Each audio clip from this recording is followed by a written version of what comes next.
Electrification has become a bit of a bad word these days, but what's lost in all the misguided rhetoric and fear is the humble plug-in hybrid.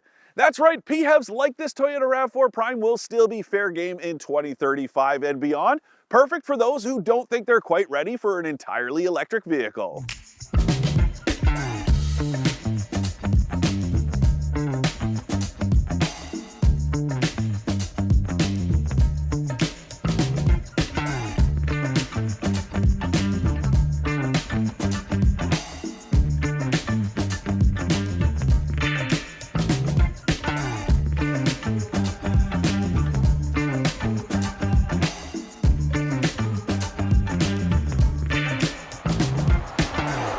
For more expert car reviews, don't forget to share our channel and subscribe so you can catch some of this and maybe even a little of that.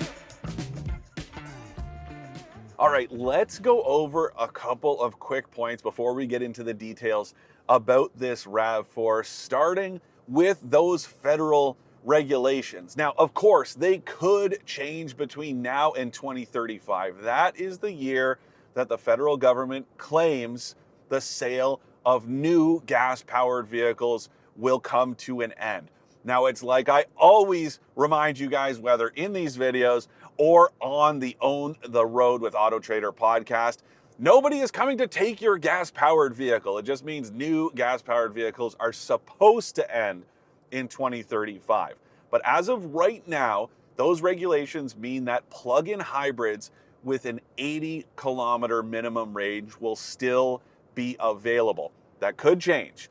That also means that as of right now, this RAV4 Prime technically comes up short. It's good for 68 kilometers. But the glass half full outlook is it's not too far off, and it shouldn't take much to get it over that goal line, assuming that 80 kilometer number stays the same as we inch closer to 2035.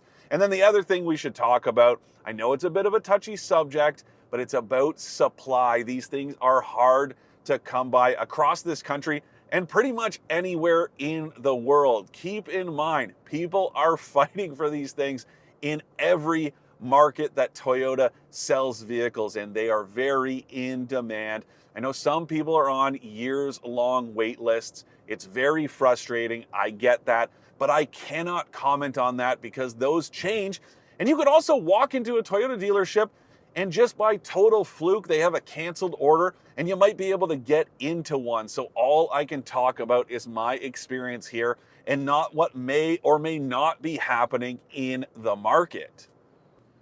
The other thing I think we should talk about is the government's announcement back at the end of last year, the one that got everyone all up in arms and hating on EVs, that's actually supposed to help matters. The government is basically telling automakers that you have to have supply to meet demand, and it starts at 20% and it scales up towards 2035 when it hits that full 100%.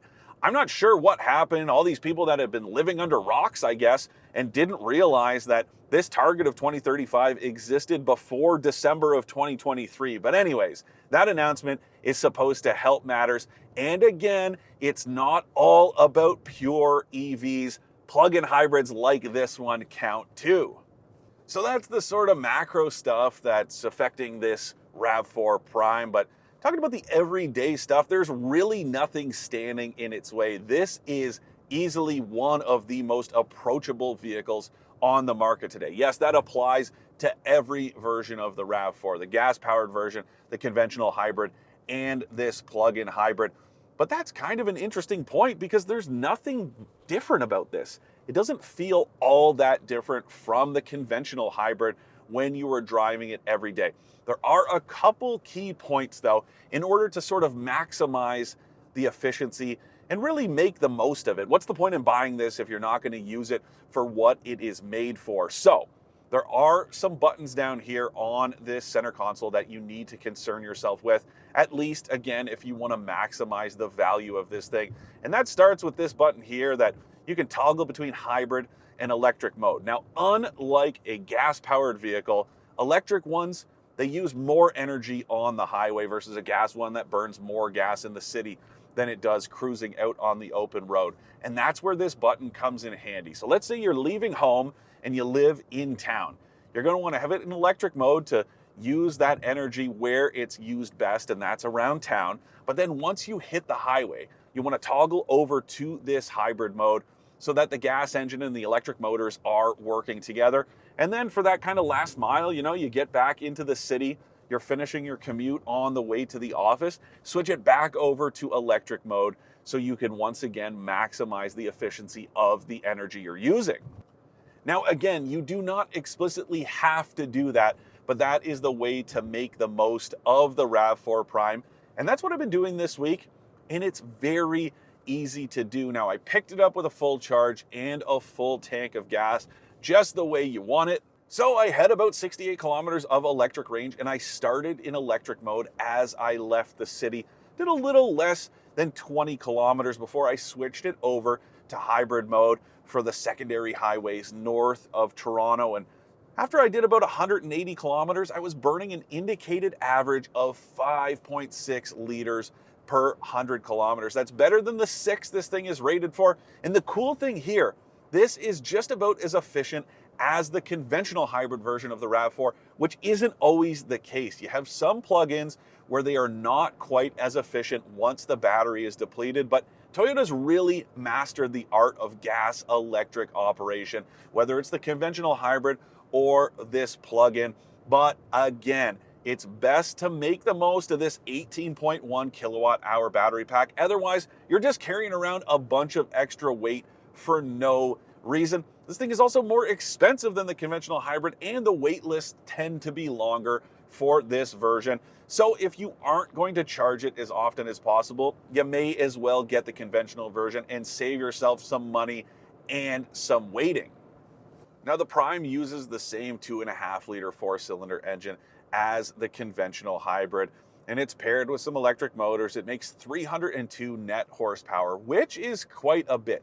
The only real downside here to driving it is when the gas engine is running, well, the engine does tend to drone quite a bit. It's really the fault of the automatic continuously variable transmission, but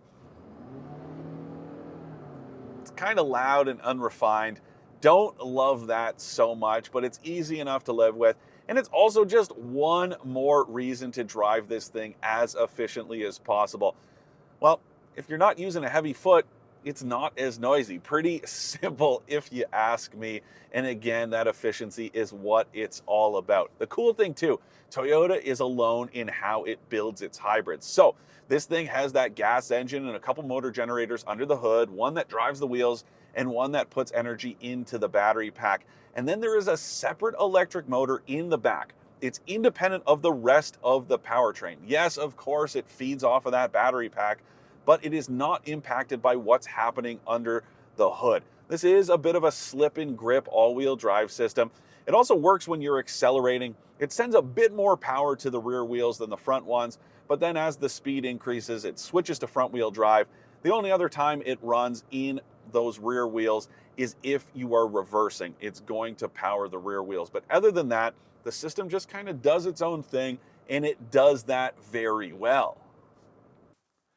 Since there is some electrical stuff stashed back here, like that motor for the rear wheels as well as the onboard charger, there's a bit less cargo room than you get in the rest of the RAV4 lineup, but honestly, it's not that big a deal. The 949 liters you get back here, it is more than ample by compact crossover standards, and even when you fold those seats down, there's only about 200 liters less than you get in the regular RAV4. To give you guys a bit of context, that's like half a Corolla trunk's worth of space. Really not that big of a deal. What is a big deal is what you aren't losing, and that is second row room. If you are shopping for a small crossover for family life, there is plenty of space in here, identical dimensions to the regular RAV4. The fact that this thing's a plug-in hybrid does not affect the passenger space at all. The battery pack is under the floor, not under the seat, so you don't have any issues. Now, when you talk about styling, well, there's really not much to talk about, pretty anonymous,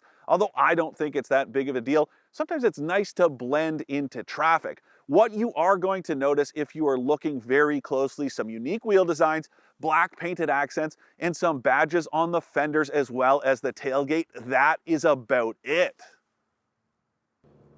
The interior, it's about as understated as the outside, but it is practical. So you have some shelves here on the dash, a big console bin, this cubby in front of the gear selector, a big glove box, and like I talked about earlier, a good amount of space for a small crossover. Couple minor complaints. This 8-inch touchscreen looks a little small in here compared to some of the bigger displays that are out there right now. Another issue with it, no more shortcut buttons. The only control you have here is this volume knob.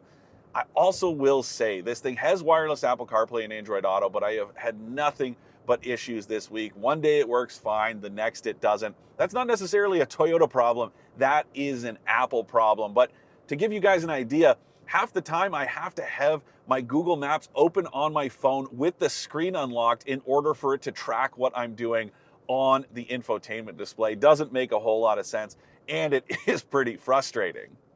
Now, all of that stuff is standard in this base SE that I am driving that starts at about $53,000 before tax. You also get heated front seats, a heated steering wheel, power tailgate, and an entire advanced safety suite. So you got adaptive cruise control, blind spot monitoring, lane keep assist, the works. Then there is the XSE trim, that is $58,000. And then there's a tech pack on top of that. It's another $5,400, but you get stuff like an upgraded stereo. It's worth it if you want some fancy features, but I'd have no problem with this thing. Yes, 53 grand is a little bit pricey, but don't forget, every version of the RAV4 Prime qualifies for the full $5,000 federal rebate off the purchase price or a 4-year lease, and that definitely helps to soften the blow. To recap, I like how simple and efficient the RAV4 Prime is and how spacious it is inside. I don't like how gruff it is when the gas engine kicks in, the tiny touchscreen, or how long the wait lists are. If you don't think you're quite ready for the full electric experience, then a plug-in hybrid like this one might just be the ticket. Now that's assuming you can get your hands on one. That nagging little issue aside, there's serious merit to gas-electric entries like this one, both today and well into the future. Yes, it's got its imperfections, but the RAV4 Prime is about as good as it gets for delivering the best of both the gas and electric worlds, all in a well-packaged crossover.